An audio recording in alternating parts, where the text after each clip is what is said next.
দয়াল নিতাই চাঁদের মহা অনুকম্পায় শ্রী শ্রী গান্ধার্বিকা গিরিধারীর অপার অনুকম্পায় বঙ্গবসুন্ধরার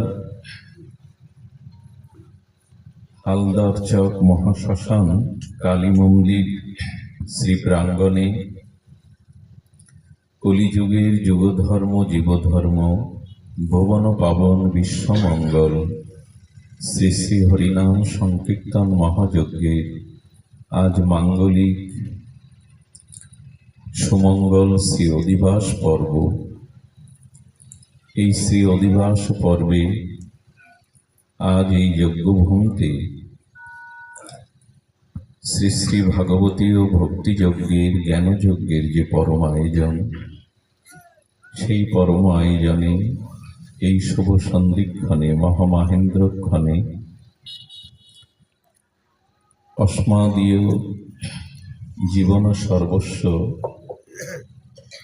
পরম আরাধ্য শ্রী শিল গুরুপাদ পদ্মে পরাধ্য কোটি দণ্ডবৎ প্রণতি এবং সংকীর্তন আচার্যবৃন্দ, মধুমঙ্গল সাধু সন্ত সমাজ, সুধীজন, জ্ঞানীজন, মহতজন, শ্রদ্ধাশীলা ধর্মশীলা শক্তি স্বরূপিণী মাতৃমণ্ডলী, সমাগত সকল ভক্তচরণে সশ্রদ্ধ দণ্ডবৎ প্রণতি।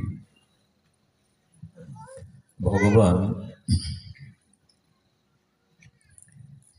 এখানে এক অনন্য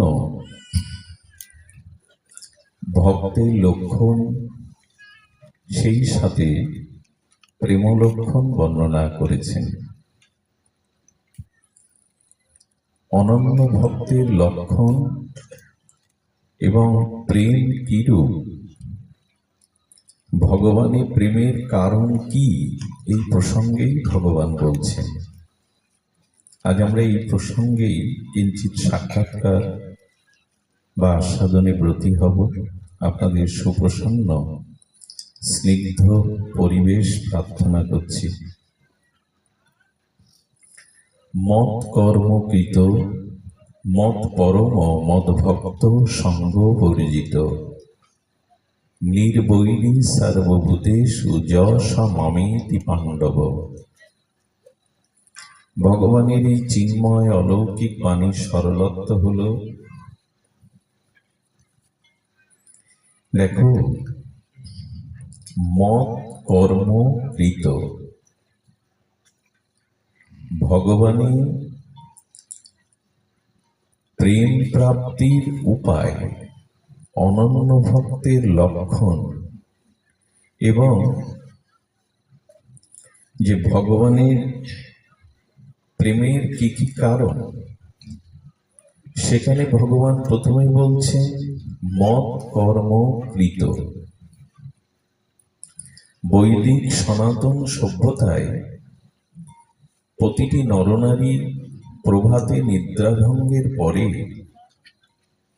তার গতিময় কর্মময় জীবনে যখন আবার সে শয্যায় নিশীথে শয়ন করবে, তার এই পুরো একটি দিন অতিবাহিতের যে কর্মগুলো, যেগুলো সাংসারিক হোক আধ্যাত্মিক হোক, সমস্ত কর্মগুলি এখানে বলা হচ্ছে মত কর্মকৃত। যদি সমস্ত কর্ম আমাকে অর্পণ করে আমার উদ্দেশ্যে করা হয় বা যিনি করেন তিনি ভক্ত, আর এইটাই ভক্তির লক্ষণ।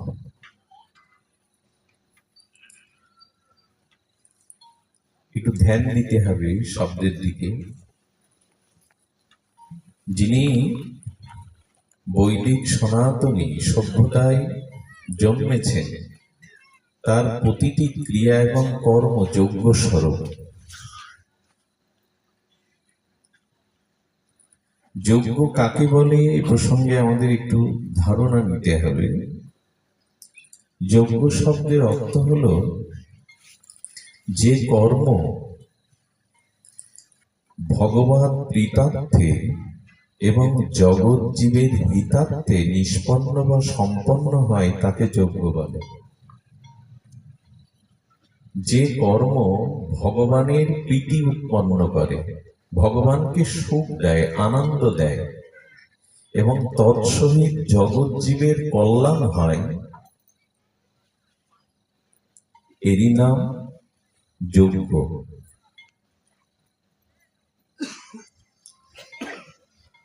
তো এই অর্থে আমাদের ধারণায় আনতে হবে কোন বৃহৎ কিছু অনুষ্ঠানাদি করাটাই যে যজ্ঞ, এমন ভাবাটা ভুল। ভগবান প্রীত হচ্ছে তো আমি যেটা করছি, এটি স্বয়ং সর্বজ্ঞ সর্বশক্তিমান অনাদির আদি সর্বকারণের কারণ ভগবানের সন্তুষ্টির জন্য হচ্ছে তো। এবং ভগবানকে সন্তুষ্টির জন্য যদি কোনো কর্ম সম্পন্ন হয়, তাহলে তস্মিন তুষ্টে জগৎ তুষ্ট। ভগবান সন্তুষ্ট হলে সমস্ত জগতের জীবই সন্তুষ্ট হবে। যথা তরমূল নিষেচন, বৃক্ষের মূল যদি মূলে অর্থাৎ বৃক্ষের মূলে যদি জল সিঞ্চন করা হয়, স্বতন্ত্র আলাদাভাবে কি শাখা পোশাখায় জল দেওয়া লাগে? লাগে না। তেমনি যে কর্ম ভগবানকে প্রসন্ন বা আনন্দ সুখ দেওয়ার জন্য নিষ্পন্ন হবে, সেটাই হলো যজ্ঞ। তাই হলে তার দ্বারাই জগৎজীবের কল্যাণ হবে। উদ্ধবকে ভগবান এই জন্য বলছেন যে ভক্তের সব ক্রিয়া আমার জন্য হবে, তার নিজ সুখের জন্য, নিজ সম্মানের জন্য, নিজের যশ খ্যাতি প্রচারের জন্য, নিজ স্বার্থ সিদ্ধির জন্য যেন না হয়, এটাই ভগবানের গীতার মূল বক্তব্য। কোন কর্ম যেন তোমার আত্মসুখের জন্য, নিজ স্বার্থের জন্য, নিজের যশ খ্যাতির জন্য না হয়। কি করতে হবে? সমস্ত বস্তু বিবেচনা করে কেবল আমার জন্যই তুমি সম্পন্ন করো। আচ্ছা, ভগবানে যদি সবকিছু দেই, আমার থাকলো কি? সবই যদি ভগবানকে অর্পণ করি, আমি যে কর্ম করছি আমার প্রাপ্তি কি? দেখুন, ভগবানকে যদি কিছু অর্পণ করেন, তখন বলছেন বিষ অমৃত হয়। কি হয়? বিষ অমৃত হয়। এবং ভগবানকে সমস্ত কর্ম অর্পণ করলে নিজের অমঙ্গল দূরীভূত হয়ে সেখানে পরম মঙ্গল সূচিত হয়। আমরা ভগবান লীলাতে জানি যে পুতনা নামক এই বাল ও ঘাতিনী রক্ত পিপাসী, পুতনা মানে পবিত্র না যিনি, যার অন্তরে আছে পাপের হিংসা জিঘাংসার বিষ, আর যিনি গোবিন্দকে হত্যা করবার জন্য স্তনে কালকূট বিষ নিয়ে গেলেন, ভেতরে পাপের বিষ, বাইরে কালকূট বিষ দিতে গেলেন কাকে? শ্রী ভগবানকে।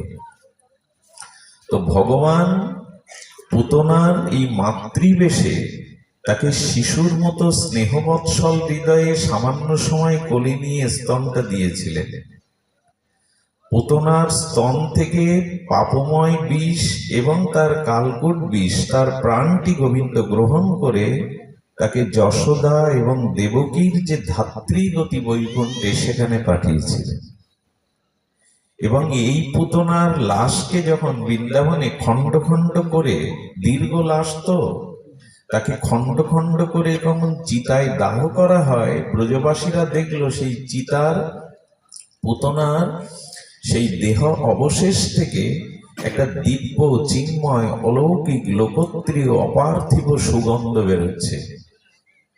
টিকাকারগণ লিখেছেন, গোবিন্দ অধরটা স্পর্শ করেছে পুতনার অঙ্গকে, তাতে পুতনার রাক্ষসময় পাপময় সেই দেহটা প্রসাদী হয়ে গেছে, সুগন্ধময় হয়ে গেছে।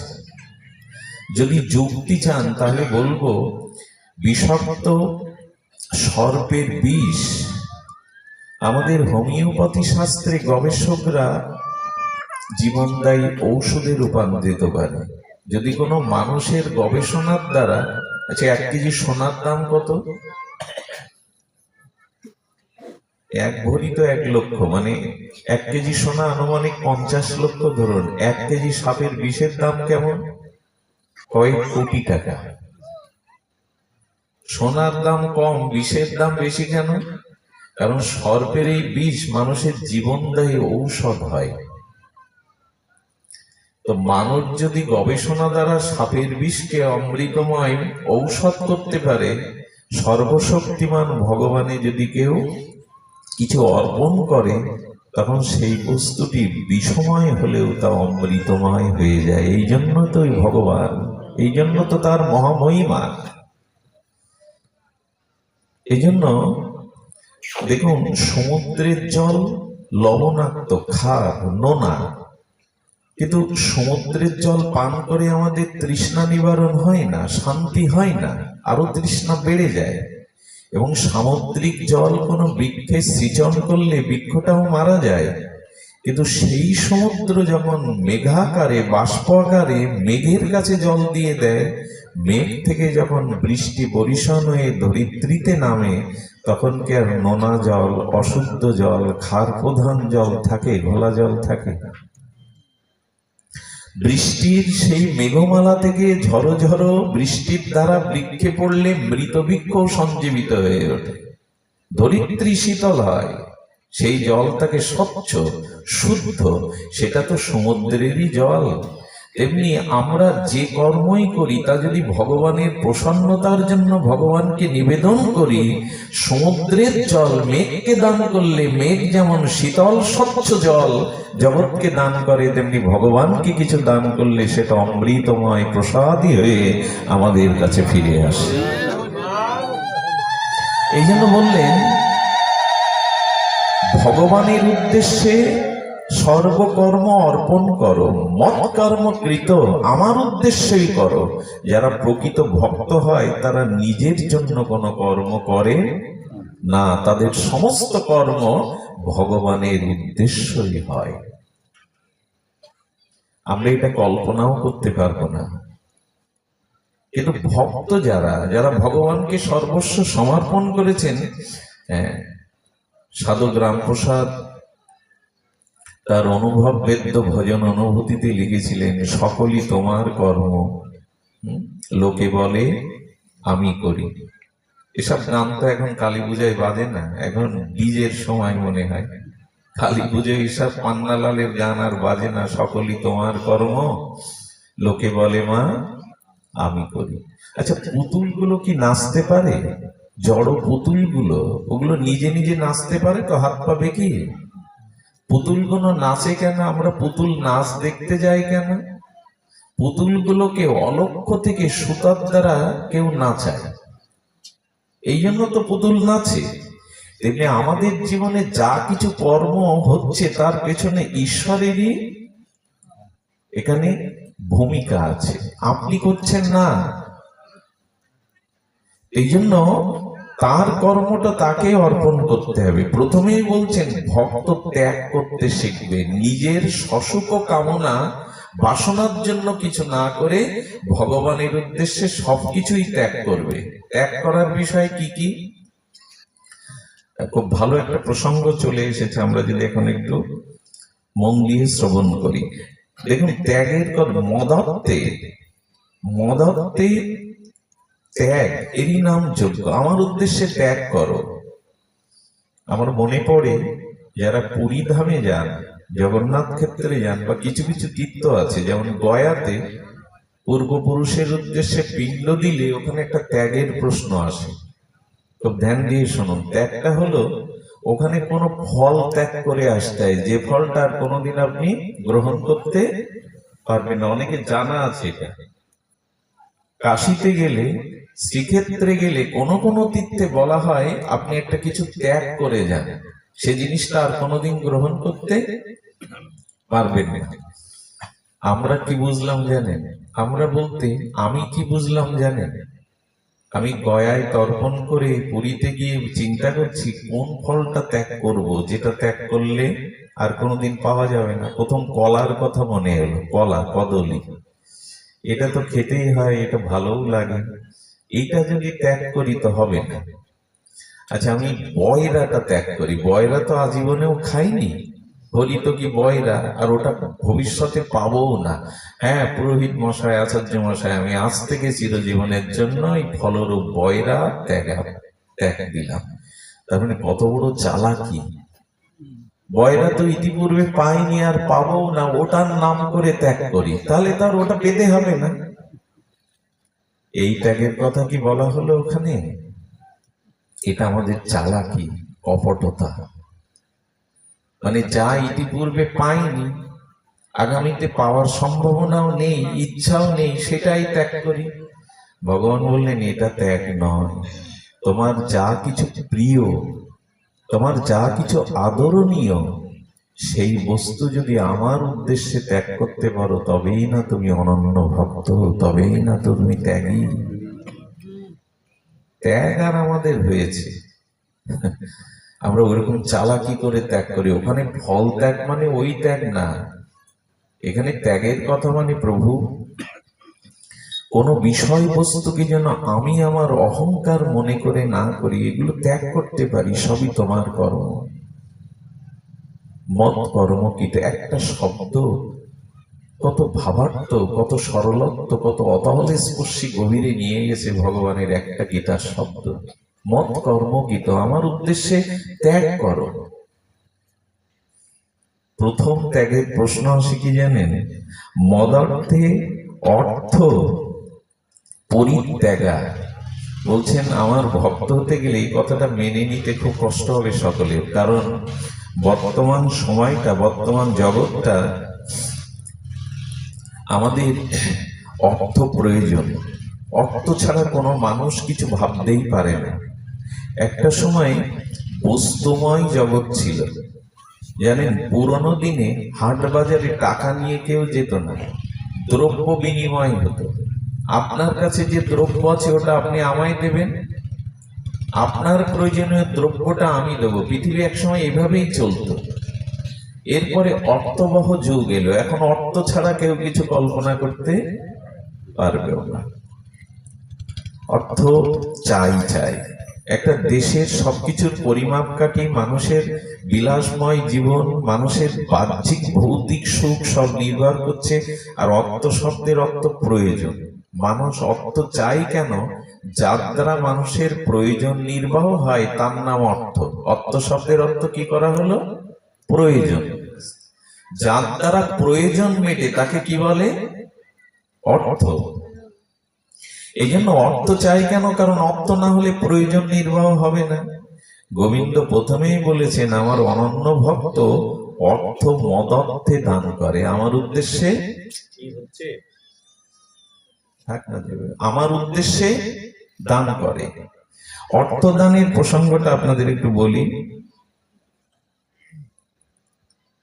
অর্থ দান, অর্থ তিন ভাবে নিয়োগ দিবেন। খুব মার্মিক একটি ভাগবত কথা বলি, যদি স্মরণে থাকে আমাদের কিছুটা উপকৃত হতে পারবো আমরা। অর্থ তিন ভাবে দান করতে, তিন অর্থের প্রয়োগটা, অর্থটা, নিয়োগটা তিন জায়গায় হবেই হবে, মিলিয়ে নিন। অর্থ প্রথমেতে দানের কথা বলা হয়েছে, দ্বিতীয় ভোগের কথা বলা হয়েছে, তৃতীয় নাশের কথা বলা হয়েছে। এটা উদ্ধবকে ভগবান বলছেন ভাগবতে। আপনার কাছে যদি অর্থ থাকে, সেই অর্থের প্রথম নিয়োগ বা প্রয়োগ করতে হবে দানে। দান যদি না করেন, দান যদি আপনার কষ্টার্জিত কর্মার্জিত অর্থ আপনার কাছে যা আছে তার একটা অংশ আপনাকে দান করতেই হবে। যদি বলেন আমি দান করব না, আমি দান করব না, তাহলে আরেকটা উপায় আছে। অর্থ নিয়োগ ওই জায়গায় করতে হবে কি? আত্মীয় স্বজন নিজজনদের ভোগের জন্য ওটা নিয়োগ দিতে হবে।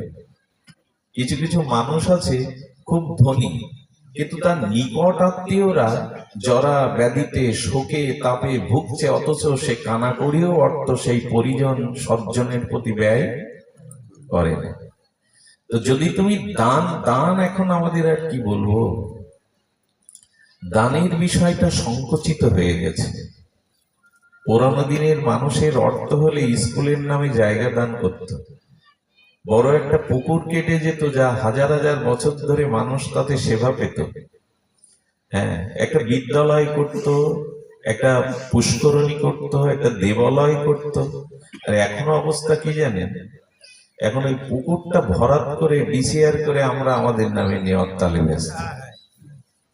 দেবত্ব বা মন্দিরের সম্পত্তি গুলো ডিসিআর কেটে নিজে ওরা দিয়ে গেছে, আমরা এখন নেওয়ার তালে ব্যস্ত।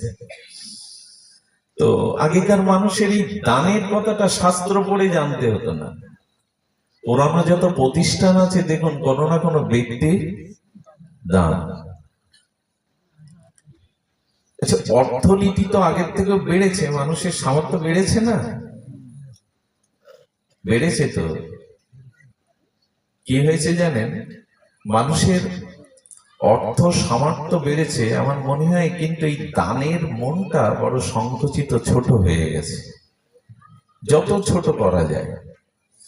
এই জন্য যদি থাকে তো দান দিন, যদি দান না দেন, ভগবান বলেছে যার অর্থ আছে সেই দানটা ভগবত ক্রিয়ায়, সৎ ক্রিয়ায়, সমাজের মঙ্গল কাজে, সাধু সন্তদের যদি দান না করে, তাহলে আগামী জন্মে তুমি লিখে রাখো, আমি তাকে ভিক্ষার ঝুলি নিয়ে পথের ধারে দাঁড় করিয়ে দেব।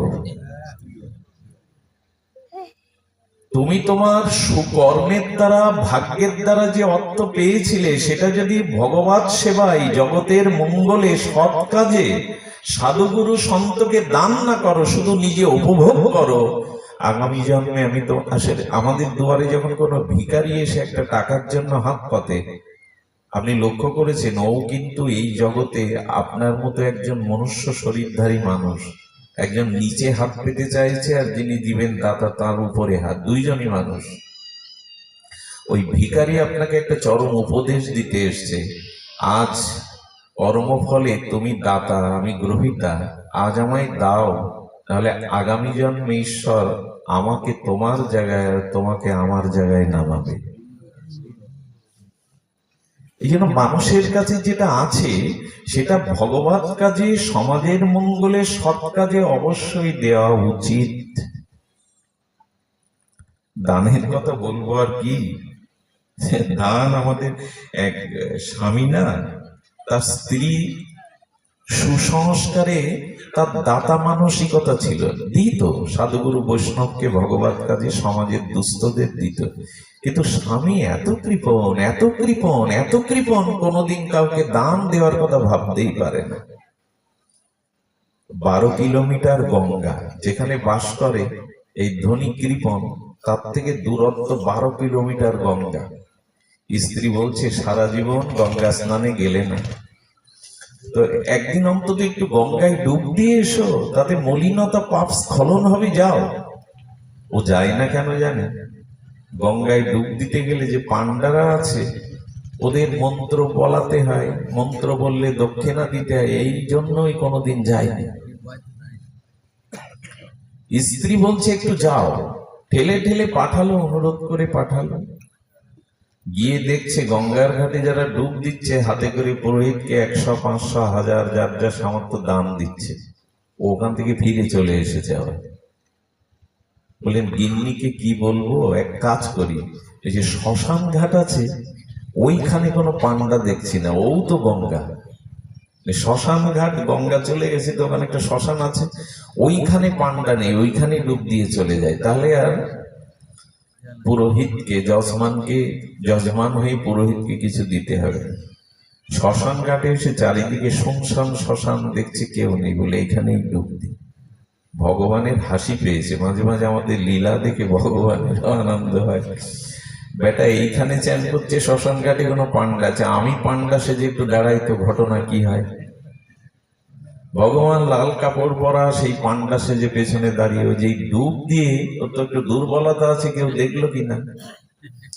ডুব দিয়ে যে পেছনে ফিরে দেখে সেই লাল কাপড় পরা ডান্ডা, পান্ডা, ডান্ডা নয় পান্ডা। এই দেখেই বলছেন দাও পান্ডার কাস্ত হাত, এখানে এই ঘাটটা আমারই ডাকা। তুমি মনে করেছো এই ঘাটের কারোর ডাক নাই, শ্মশান ঘাটটা আমারই ডাকা, এখানে ডুব দিলে তোকে দিতে হবে। কি দেব? তো বলছেন দেখো এইখানে যারা স্নান করে তারা আমার 6 মাসের খোরাক তাদের দেওয়ার নিয়ম। সর্বনাশ! ও উঠে দাঁড়িয়ে একটু রাগ করে বলছে 6 মাস কেন, 6 দিনেরও খোরাক আমি দেব না। বলে অভিশপ্ত হবে। আমার ঘাটে এসে যদি এখানে তুমি কিছু পুরোহিতকে না দাও তাহলে তোমার অভিশাপ নিতে হবে। মনে মনে আবার একটু ভয়ও আছে। লাল কাপড় পরা সাধু পান্ডা তখন বলছে দেখো আমার, আচ্ছা আমি তোমায় 100 টাকা দেবো, কিন্তু পকেটে 100 টাকা কিন্তু নিয়েও গেছে, 100 টাকা দেবো। বললেন তুমি এক কাজ করো, এখন তো আমার পকেটে নেই, ফিরে যাবে, কোনোদিন ঘুরতে ঘুরতে আমার বাড়ি যেও, ওখানে 100 টাকা আমি তোমায় দেবো। ভগবান মনে মনে বললেন তুমি দৌড়ালে কি হবে, আমি যার পাশ লাগি সে আমায় ছেড়ে যেতে পারে না, যাও বাড়ি যাও। 1 সপ্তাহ পর ভগবান গিয়ে ওই উঠানে অমুক বাড়ি আছেন, স্ত্রীকে বলছে মা পতিদেবতাকে ডেকে দাও, উনি গঙ্গা স্নান করে এসে 100 টাকা বাকি রেখে এসেছিল দক্ষিণে। যেই বলেছেন গিয়ে বলছে কি গো তুমি দক্ষিণা দিয়ে আসুনি স্নান করে পান্ডাকে, সে তো বাড়ি পর্যন্ত এসেছে। সর্বনাশ, সে এখনো মনে রেখেছে, আমি ভেবেছিলাম ভুলেই যাবে। ওকে বলে দাও আমি মারাত্মক অসুস্থ, কদিন পরে আসো।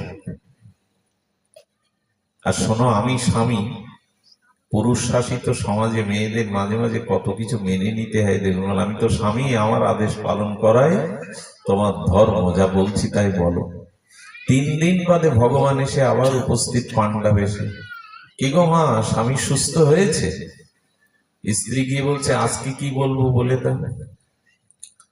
করেছে কি, ও শীতের সিঁদুরটা একটু মুছে ফেনা দিয়ে বলছে বলো মারা গেছে, তাহলে চলে যাবে।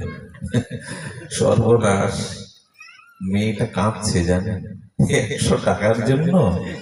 হ্যাঁ, তো যখন গিয়ে বলেছে একটু, এখন স্বামীর কথা, পুরুষ শাসিত সমাজ, মেয়েটাকে শুনতেই হবে।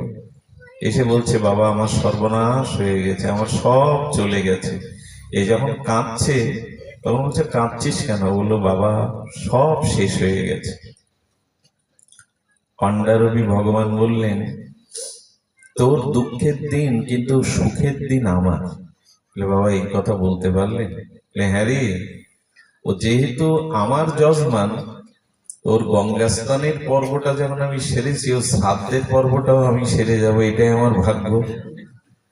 চল মা, আমি ওকে সপ্তাহ করি, শ্রাদ্ধ শান্তি করেই যাব।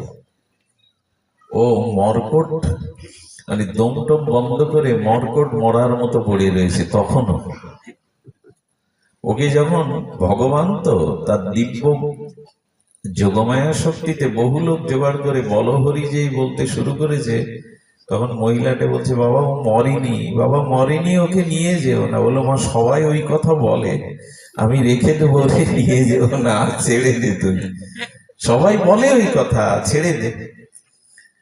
আশ্চর্য দেখুন, দান না দিলে কৃপণতার দোষ কোথায় চলে যায়, চিতায়ও তোলা হয়ে গেছে। ভগবান বলে 100 টাকার জন্য পুড়ে মরবি জানতো? তোমরা একটু সরে যাও, পুরাবার আগে কিছু মন্ত্র দিতে হয় কানে, সরে যাও। কানে কানে বললেন কে আমি, দেখ আমি লক্ষ্মীপতি নারায়ণ। হ্যাঁ, তুই এবার অন্তত মর্কট ভাঙ, দম বন্ধ ছাড়, দেখ কে। ও করেছে কি, ফস করে চোখ খুলে দেখে সেই পান্ডা, আবার বন্ধ করেছে। বলি তো সেই পান্ডা কোথায় ভগবান? ভগবান তখন স্বরূপে দেখা দিয়ে বললেন আমি তো এক লীলাময়, আর তুই যা লীলা করলি তাতে আমাকে অনেক আনন্দ দিয়েছিস, কিছু চেয়ে নি। কি চাইলো জানেন? যদি সত্যি কিছু দিতে হয় এক কাজ করুন, 100 টাকায় মাফ করে দিন দয়া করে। লক্ষ্মীপতিকে সামনে পেয়েও ওই 100 টাকার চিন্তা যাচ্ছে না। দান করতে শিখো। একটা জিনিস বলি, দান যারা করে তাদের সেই দানের সাত্বিকতা থাকলে দানের বস্তু না কমে বহুগুণ বাড়ে। একটা দৃষ্টান্ত দেই, সৎ কাজে ঈশ্বর কাজে যদি দান করেন ওটা বাড়ে কেন? কুয়ো থেকে যত জল, এখন তো কুয়োর প্রচলন খুব কম, কুয়ো থেকে যত জল তোলা হয় কুয়োর জল কি বন্ধ হয়ে যায়? আচ্ছা, যদি 2 বছর বা 1 বছর কুয়োর থেকে জল তোলা বন্ধ করেন তখন বরঞ্চ পলি জমে কুয়ো নষ্ট হয়ে যাবে। দিতে থাকো, তাহলে কমবে না, তবে সৎ পাত্রে সৎ কাজে দাও, সৎ কাজে দাও। কোন কোন মানুষের কি বুদ্ধিবৃত্তি নিচে নেমে গেছে দেখেন, বলে তোমরা যে শিবের মাথায় দুধ ঢালো, এই দুধগুলো কত বাচ্চা খেতে পারত, কত উৎকৃষ্ট গরুর দুধ, কাজ নেই, খেয়ে শিবের মাথায় ঢালো আর সব নর্দমায় চলে যায়। যে মানুষ এই যুক্তিতে কথা বলে তাকে বলবেন তো, তুমি তোমার জিহ্বার লালসার জন্য কত প্রাণীর হত্যা করে তাদের রক্তের স্রোত বয়ে যায়, সেবেলায় তো প্রশ্ন তোলো না রক্তগুলো কেন নষ্ট হচ্ছে? তোলে কি? তারা প্রশ্ন তোলে? এত যে পশু হত্যা করে তাদের রক্তগুলো ভূমিতে গড়াচ্ছে সে বিষয়ে ওর মাথা ব্যথা নেই, শিবের মাথায় দুধ ঢেলে কেন দুধ নষ্ট করে? এগুলো তামসিক বুদ্ধি, রাজসিক বুদ্ধিরই অভিব্যক্তি।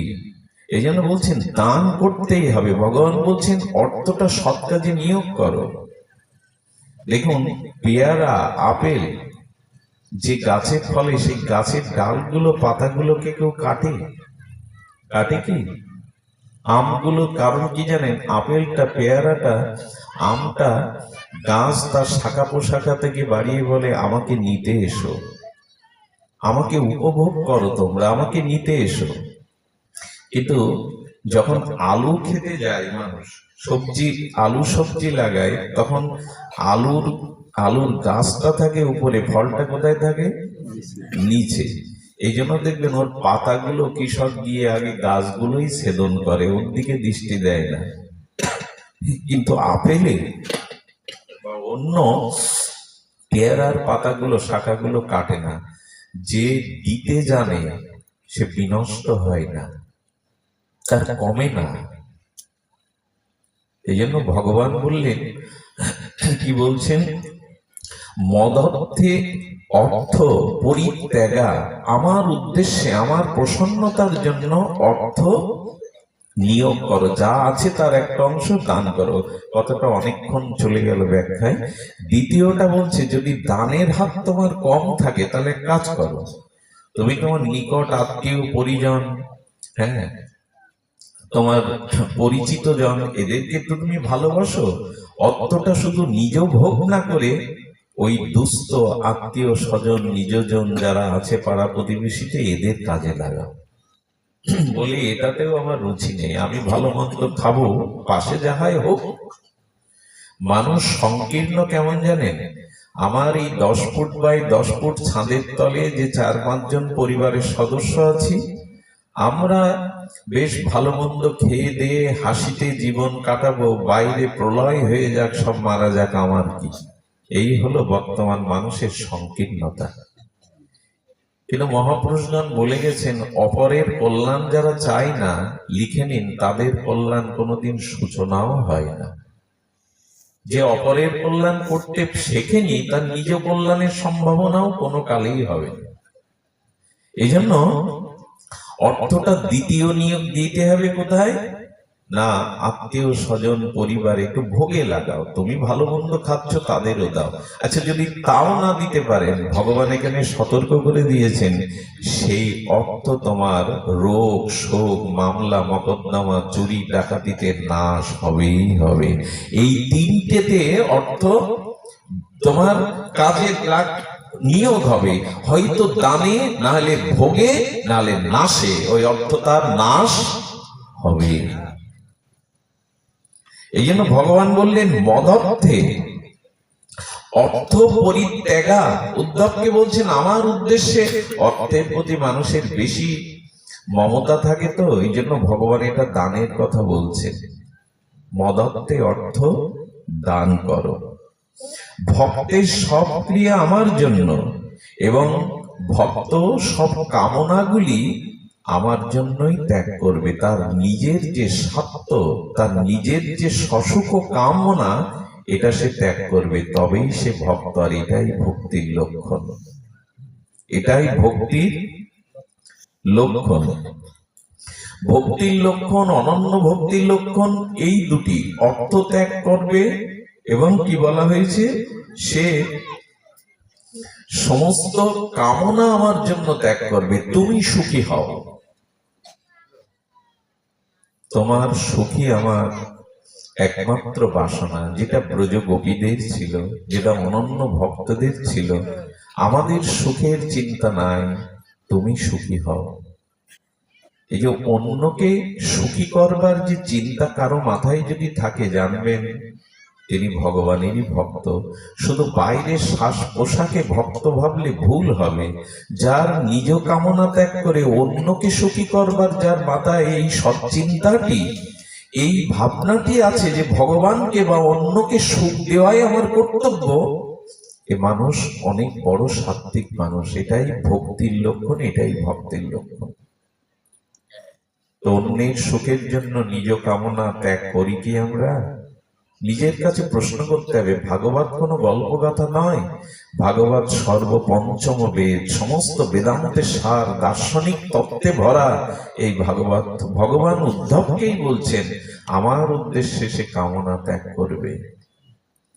কামনা তো আপনার ত্যাগ করেছেন। আজ আজ এখানে তো কোনো নাচ গান নাই, আজ এখানে তো কোনো জাদু খেলা নাই। আজ আপনারা শ্মশান ভূমিতে মাটিতে বসেছেন, এখনো তো শীত বিদরিত হয়নি, মাঘের শেষ। দেখুন, বাড়িতে টিভি ছিল আপনাদের, ভালো খাদ্য ছিল, প্রিয়জনদের সাথে আপনি রসালাপে মেতে থাকতে পারতেন, খেলাধুলা করতে পারতেন, তার দাবা। এখানে এসেছেন কেন? শুষ্ক দুটো কথার জন্য এই মাটিতে বসেছেন কেন? আপনারা গণ্য মান্য, আপনারা জ্ঞানীজন সদীজন কেন বসেছেন? ভগবান বললেন, কেউ যখন এই বাহ্যিক সাংসারিক নিজ সুখ ত্যাগ করে, নিজের কামনাকে ত্যাগ করে, আমাকে ভালোবেসে আমার জন্য সময়টা দান করে, তখন আমার দৃষ্টিটা তার দিকেই পড়ে, যে তার নিজ সুখ ত্যাগ করে আমাকে সুখী কর। আপনারা প্রত্যেকেই এখানে এসেছেন, এই জন্য ভগবান কি বলেছেন জানেন? যারা সংসার সুখাদি পেছনে ফেলে আমার কথা শুনতে আসে, সাধুসঙ্গ করতে আসে, সেই দিন আমি ভগবান তাকে আমার শরীর বন্ধু করে নেই, আমি তাকে বন্ধু করে নেই। সিন্নান্ত শপথা কৃষ্ণ পূর্ণ শ্রবণ কীর্তন হৃদয়স্থ অবাদ্যানি বিদুনতি শরীর সতাম। ভগবান বললেন আমি বন্ধু হয়ে যাবে কেন? বলে দেখো, তুমি আমাকে ভালোবাসো তাই আমার কথা শুনতে এসেছো, তো যেহেতু তুমি আমাকে ভালোবেসে এখানে দেহ সুখ সংসার সুখকে কিছুক্ষণের জন্য জলাঞ্জলি দিয়ে আমার সুখের জন্য আমার কথা শুনতে এসছো, আজ আমি কথা দিলাম আমি তোমার বন্ধু হয়ে গেলাম। মৌখিক কথা না, ভগবান ভাগবতেই বলেছে। এই বন্ধুর কথা একদিন আপনার মনে পড়বে, এই বন্ধুকে কাজে লাগবে। শ্মশানে পুড়িয়ে যেদিন সবাই ফিরে চলে যাবে, সেই দিন মৃত্যুর পরে রহস্যময় অন্ধকার পথে এই বন্ধু হাত বাড়িয়ে দেবে আপনার জন্য, আর কেউ না। আজ যারা কামনা ত্যাগ করে ভগবানের সুখের জন্য নিজের দেহ মানব কামনা ত্যাগ করে, এটাই ভক্তির লক্ষণ, এটাই অনন্য ভক্তির লক্ষণ। আমার উদ্দেশ্যে কাম ত্যাগ করো, কামনা ত্যাগ করো। আপনারাও আজ করেছেন। এই জন্য ভগবত কথা শ্রবণ করলে ভগবানের অত্যন্ত প্রীতি হয়, সেই ভক্তকে তিনি শরীর করে নেন, বন্ধু করে নেন। আর একটা কথা বলেছেন, ভক্তি পেতে গেলে, প্রেম পেতে গেলে, অনন্য ভক্ত হতে গেলে আপনাকে, এই কথাটি মার্মিক কথা, এর উপরেই আজকে আমরা একটু সামান্য আলোচনা করব। গোবিন্দ বললেন তোমার মনটা তুমি আমাকে অর্পণ করো। এই তিনটি লক্ষণ, অর্থ আমার প্রীতির জন্য, আমার সুখের জন্য দান দাও, আর তুমি তোমার কামনা, তোমার যে কামনা নিজ সুখের জন্য না হয়ে আমার সুখের জন্য ওটা নিয়োগ করো, আমার সুখের জন্য অর্পণ করো। আরেকটি কাজ তোমাকে করতে হবে, তোমার মনটা আমায় দিতে হবে, মন মনা ভাবো। এই জন্য বললেন মত কর্ম কি তো মত পরম। এবং বহুবার বলেছেন মনটা আমায় দাও।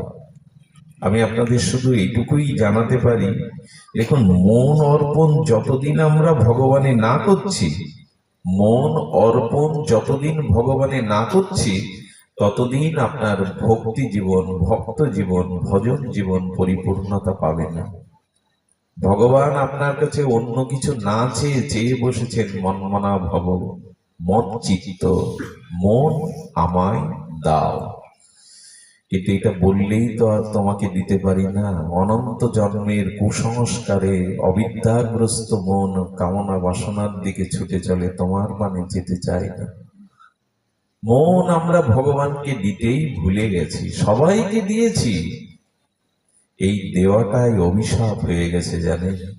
মনে থাকে অনুরাগ, হৃদয়ে থাকে ভালোবাসা, সেটা হিংস্র বাঘিনীরও আছে, বলবান হস্তিরও। প্রত্যেক প্রাণীর মধ্যে রাগ আছে, রাগ মানে অনুরাগ, ভালোবাসা আছে, প্রীতি আছে। এই জন্য মনটা চেয়েছেন, তোমার হৃদয়টা, তোমার মনটা তুমি আগে আমাকে দাও। জীবনে যিনি ভগবানকে মন অর্পণ না করে অগ্রে স্ত্রী পুত্র দেহ আর পরিজনকেই মন দিয়েছে, সেখানে সেই মন শুধু অভিশাপই পাবে, যন্ত্রণাই পাবে, পরমানন্দ শান্তি কোনোদিন পাবে না। এই জন্য ভগবান আগে ভাগে চেয়ে, দেখবেন আমাদের নিতাই গৌর হাত বাড়িয়েছেন, গোপাল হাত, আপনারা না, নিতাই গৌর হাত বাড়িয়েছেন, গোপাল হাত বাড়িয়েছেন। কেন জানেন?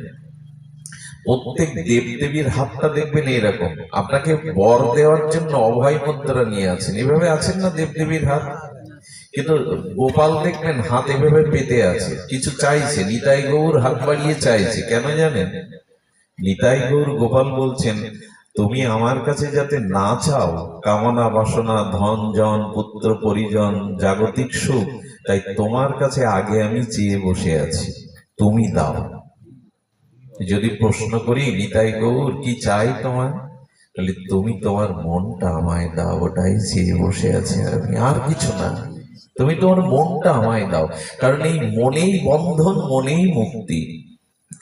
আপনি এখানে এসে যদি আপনার বাড়িতে মন চলে যায়, আপনি আজ ভাগবতে আসেননি। অথচ এই মাইকের শব্দে বাড়ি বসে কোনো অসুস্থ ব্যক্তি বারান্দায় বসে যিনি শুনছেন, মন প্রাণ হরিকথা দিয়ে বলবো, আপনি আসেননি, তিনি বরঞ্চ ভগবানের কাছে এসেছেন। মনেই মুক্তি, মনেই বন্ধন, মনই সর্বস্ব। এই জন্য ভগবান ওটাই চাইছেন, তুমি তোমার মন আমাকে অর্পণ করো, যদি করতে পারো তখনই তোমার কল্যাণ হবে। মন আমাকে অর্পণ করো। এই মন অর্পণের জন্য ভগবান বারবার বহুভাবে এটি চেয়েছেন। যারা ভগবানকে মন অর্পণ করতে পেরেছে, এটা হলো অনন্য ভক্তির লক্ষণ, এটা হলো ভক্তের লক্ষণ। আর মন যারা ভগবানকে দিতে পারে, ভগবান বলেন, হ্যাঁ, ভগবানকে এক জায়গায় বলা হলো, প্রভু আমি তোমায় মন দেব, তোমার মনটা কাকে দেবে? খুব সুন্দর কথা বলেছেন গোবিন্দ। গোবিন্দ বলছেন কি, আমার মন তো আমার কাছে নেই। বলে তোমার মন কোথায় চলে গেছে? বলে যে ভক্ত সর্বস্ব মন আমায় দিয়েছে, আমার সাথে তার বিবাহের মতো মালা বদল হয়ে গেছে। আমার মনটা আমি সাধুকে দিয়েছি, আর সাধুর মনটা আমি কুড়িয়ে নিয়েছি। এটা ভাগবতে আছে। ভগবান বলছেন যে আমি মালা বদল করে নিয়েছি, আমার মনটা আমি ভক্তকে দিয়েছি, আর ভক্তের মনটা পুরোপুরি আমায় দিয়েছে। এর লক্ষণ কোথায় জানেন? হরিদাস ঠাকুরকে যেদিন বেত্রাঘাত করা হয়েছিল, সেই আঘাতগুলো প্রত্যেকটা মহাপ্রভুর গায়ে ফুটে উঠেছিল। এই জন্য শাস্ত্র বলেছেন, আচ্ছা গোপীরা সর্বস্ব মন গোবিন্দকে দিয়ে দিয়েছিল। কথাটা এখানে বলা উচিত কিনা জানি না, কারণ এত গভীরের কথা যুক্তি তর্ক এখানে যায় না, তবু মনে পড়ল। একবার রুক্মিণী দেবী এসেছিলেন রাধারানীকে দেখতে। কাকে দেখতে? রুক্মিণী দেবী হলেন গোবিন্দের দ্বারকার প্রেয়সীদের মধ্যে, মানে স্ত্রীগণের মধ্যে অন্যতমা, প্রেয়সী বরা। আর রাধারানী তো গোবিন্দকে দেহমন সব দিয়ে দিয়েছেন। রুক্মিণী দেবী রাধারানীর কাছে এসেছেন দেখা করতে। দেখা করতে এসে রাধারানীকে দেখে, এখানে হিংসা নেই যে ও গোবিন্দকে সর্বস্ব দিয়েছে, বরঞ্চ রাধারানী প্রেমের অধীশ্বরী, ভাবময়ী, তাই দেখতে রুক্মিণী দেবী এসেছেন। এসে রুক্মিণী দেবী গোবিন্দকে বলছেন আমি হাতে করে রাধারানীকে একটু গরম দুগ্ধ সেবা দেব।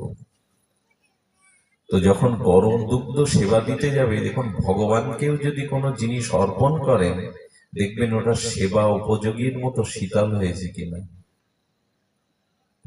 যে ভোগটা ভগবানকে লাগাবেন, পরমান্ন বা অন্ন, ওটা যদি আপনি হাত দিতে না পারেন, তাহলে ওটা ভগবানকে ভোগ লাগাবেন না।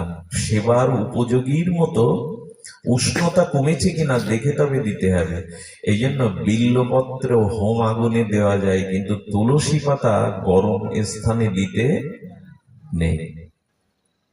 তুলসী পাতা কোনো গরম বস্তুতে দিতে নেই, অথচ বেল পাতা আগুনের মধ্যে হোমে অর্পণ করতে হয়। দুটো দুটো ক্রিয়া। এই জন্য রুক্মিণী দেবী করেছে কি, গরম দুগ্ধটা রাধারানীকে সেবা করিয়েছে। রাধারানী খুব প্রসন্ন হতে পারেননি। রুক্মিণী দেবী এসে গোবিন্দের শয়নকক্ষে এসে যখন গোবিন্দের চরণ সেবা করছে, দেখে গোবিন্দের সমস্ত চরণটা লাল, যেন গরম জল পড়লে, গরম তেল পড়লে যে পায়ের অবস্থা হয়, বলে খুব ব্যথা করছে, পায়ে হাত দিও না, চরণের সেবা করার দরকার নেই। প্রভু এখন লাল হয়ে গেছে, পুড়ে যাওয়ার মতো। তখন বললেন, রাধারানীর হৃদয়ে আমি বাস করি, আর রাধারানীর হৃদয় আমাতে বাস করে।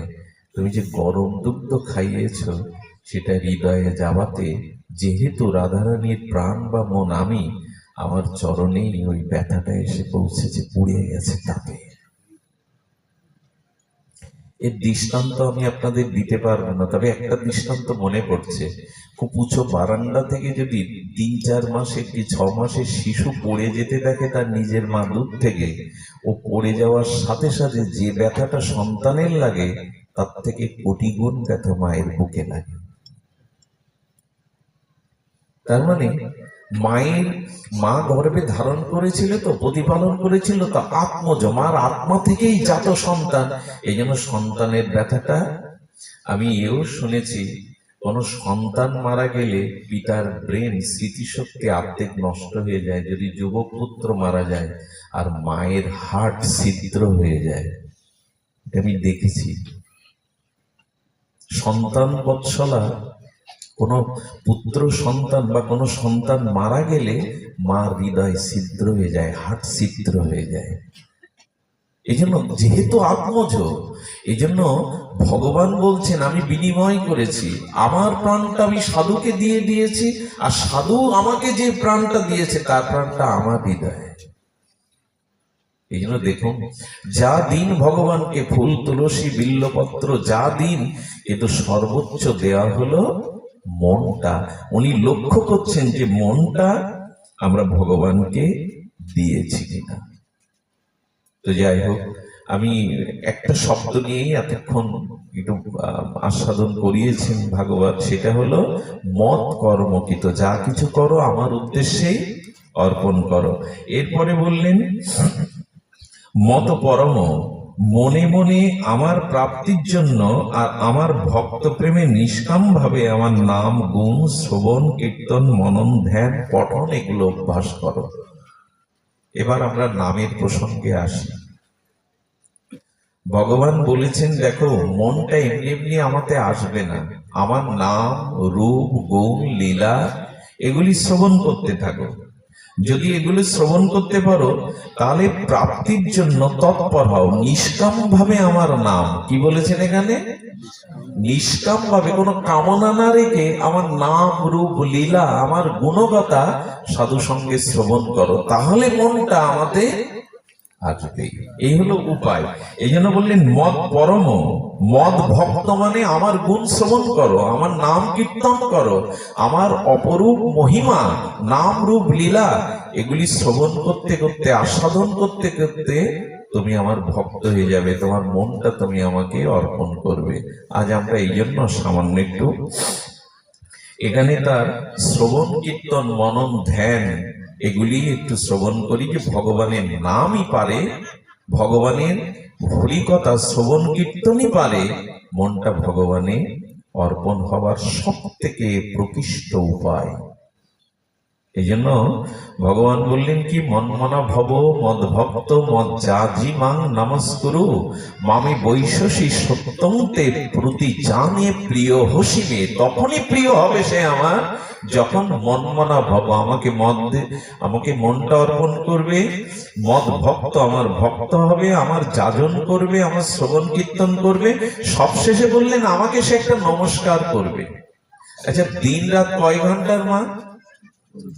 24 ঘন্টা। ভগবানকে একটা প্রণাম করতে কয় সেকেন্ড লাগে? 10 সেকেন্ড লাগুক, তার বেশি লাগে না। কিন্তু কি দুর্ভাগ্য আমাদের। গোবিন্দ বললেন কিছু না করতে পারো, প্রতিদিন আমাকে তো একটা প্রণাম করো। 24 ঘন্টা যার হাতে দিন রাত, সে মানুষ আমরা এখানে অনেকেই আছি সারাদিনে খুব শ্রদ্ধাভরে ভগবানকে মাথা নত করে 10 সেকেন্ড একটা প্রণামও করি না। আমাদের দুর্দশা বুঝবে কি? মা নমস্কুরু, আমাকে নমস্কার করো। ভগবান ভাগবতে বলেছেন শ্রীকৃষ্ণ প্রণামী পুনর্জন্ম ন ভবায়ে। আমার চরণে অহংকার, বিদ্যা গৌরব, জাতি গৌরব, কুল গৌরব নত করে যে আমার চরণে একবার প্রণাম করে শ্রদ্ধাভরে, তার আর পুনর্জন্ম নিতে হবে না। একটা প্রণাম করার সময় তো আমাদের হাতে এখন না। দেখুন, ভগবানের গুণকীর্তন না শ্রবণ করলে, ভগবানকে মনটা একটুখানি না দিতে পারলে, তার কাছে না গেলে, তাকে প্রণাম না করলে ভগবানের প্রতি মমতা, আচ্ছা যাকে কখনো দেখেননি, যার কাছে যাননি, যার কোনো গুণ, যার কোনো মহিমা শোনেননি, তার প্রতি মমতা আসবে? আর মমতা যার প্রতি নেই, তার ব্যথায় আপনি কখনো ব্যথিত, তার জন্য আপনি কখনো চিন্তিত হতে পারেন না। একটা দৃষ্টান্ত দিচ্ছি। সকালবেলা উঠে এখন নিয়ম হয়েছে পেপার গুলো দেখা, খবরের কাগজ, চা থাকবে এক কাপ, একটু বিস্কুট আর একটা খবরের কাগজ। এটাই এখন নিয়ম হয়ে দাঁড়িয়েছে যারা বিশেষ শহর কেন্দ্রিক জীবনে বাস করে। কিন্তু হেডলাইনে দেখছে আজকে ট্রেন দুর্ঘটনায় 100 জন মৃত, ঢাকায় বা কোথাও। আচ্ছা, এই সংবাদটা পড়ার পরে তার চা খাওয়া বন্ধ হয় তো? সে কাঁদতে বসে তো? কথা বলবে, বরঞ্চ অন্যকে ডেকে ডেকে শোনায়, শুনেছ কি ভয়াবহ ঘটনা, 100 জন ট্রেনে মারা গেছে। সে চা খাওয়া বন্ধ করে। আচ্ছা, যদি ওই ট্রেনে তার ভাই বা কোনো পুত্র, তার স্ত্রী থাকতো, যে ট্রেনটা সংবাদ দেওয়া হচ্ছে ওই ট্রেনে থাকতো, চা খেতে পারতো? উদ্বিগ্ন হতো কিনা? তার কারণ ওই 100 জনের প্রতি তার কোনো মমতা নাই। কিন্তু ওই ট্রেনে, ওই নাম্বারের ওই ট্রেনেই যদি তার কোনো নিজজন থাকতো, চা ফেলেছে এসে রুদ্ধেশ্বরে দৌড়াতো, উদ্বিগ্ন হতো। যার প্রতি মমতা নেই, তার জন্য কি চোখে জল আসে? তার জন্য কি মানুষ ভাবে? তো ভগবানের প্রতি মমতা আসবার জন্য তো তার কাছে যেতে হবে। আপনার একটা প্রণাম করুন, তাকে একটা ফুল তুলসী দিন, তার গুণকীর্তন শ্রবণ করুন। এমনি করেই তো তার প্রতি মমতা, আসক্তি আসবে। আসক্তি আছে স্ত্রী পুত্রে, আসক্তি আছে টাকা পয়সায়, আসক্তি আছে নিজের দেহে। তার কারণ কি? কারণ আমি এদের জন্যই সব করি, ভগবানের জন্য কিছু করি না তো।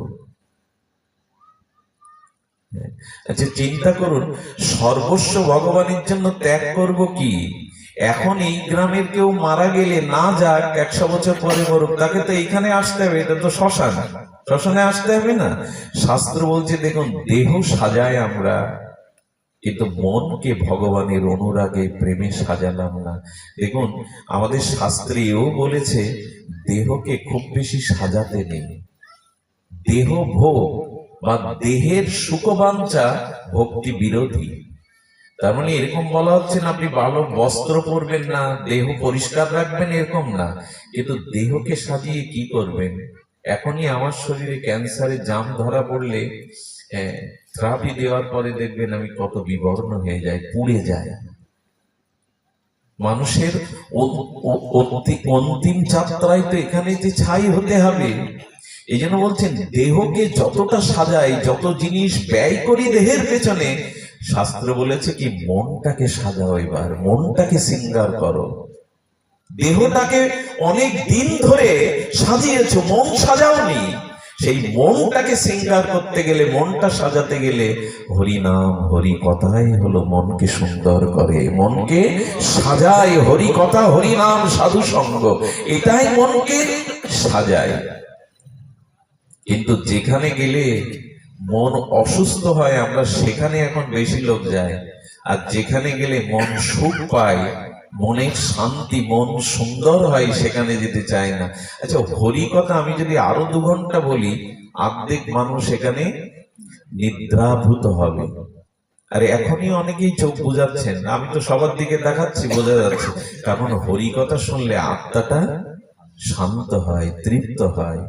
ঘুমের বড়ি খেয়েও যার ঘুম হয় না, সে মন্দিরে বসে কয়েক মালা জপ করবেন, মন্দিরের ওই শীতল নীরব পরিবেশে ভগবানের সামনে জপ করবেন, দেখবেন আস্তে আস্তে ঘুমের বড়ির থেকেও কাজ করবে। কারণ আত্মাটা শান্ত হয়ে যায়, মনটা শান্ত হয়ে যায়, একটা শান্তি দেহে চলে আসে, এই জন্য মানুষ ঘুমায়।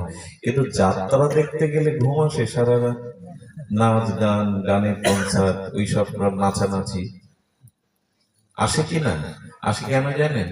ওই সময় আত্মাটা অশান্ত হয়ে ওঠে। আত্মার খাদ্য তো ওগুলো না, আত্মার খাদ্য ভগবত কথা, হরিনাম, সব চিন্তা। এখন যাত্রা মঞ্চে নাচ গান দেখলে আত্মা বিক্ষুব্ধ হয়ে ওঠে, আত্মা অশান্ত হয়ে ওঠে।